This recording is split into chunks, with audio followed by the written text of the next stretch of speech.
Many people are disappointed with God today. They feel like He has let them down. And He's never promised us a rose garden, that's for sure. And when we've accepted Christ into our lives, that is really the time that the enemy is going to come at us more than ever before. I mean, we're excited about the hope and glory in Jesus, and the enemy is in full attack mode to come after us. And I want to talk to you about that today in your morning cup of inspiration.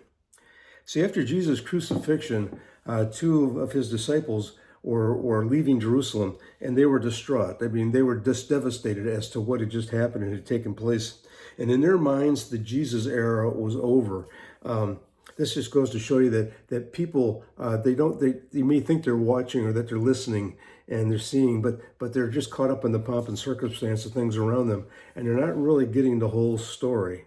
And while these two men were walking down the road to Emmaus, suddenly a man joined them and started walking with them. And they didn't recognize that this man was the resurrected Jesus. So they just kept walking, and Jesus said to them, "Why are you so down?" He asked them. And over in Luke 24:18, it tells us, one of them said, his name was Cleopas.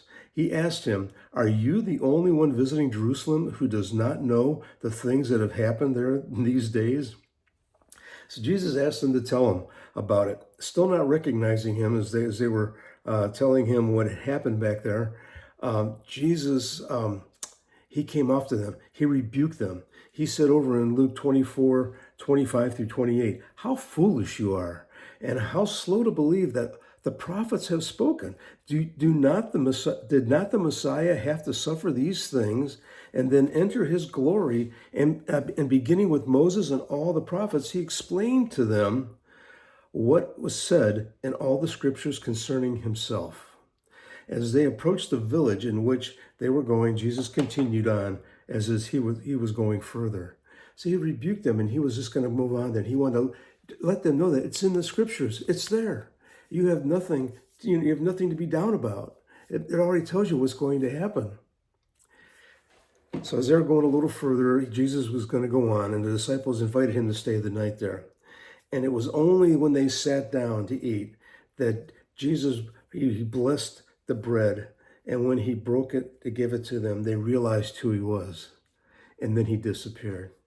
He made sure they knew who he was and that he was there. And then he disappeared. See, we may be disappointed in God. You may feel as though he has let you down, and that he has failed you, but he hasn't.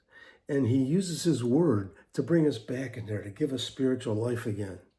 And for us, I look at Hebrews 13:5, where he says, "I will never leave you nor forsake you."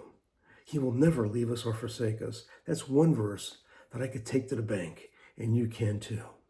God bless everyone. Look forward to seeing you again for another morning cup of inspiration. Have a wonderful day.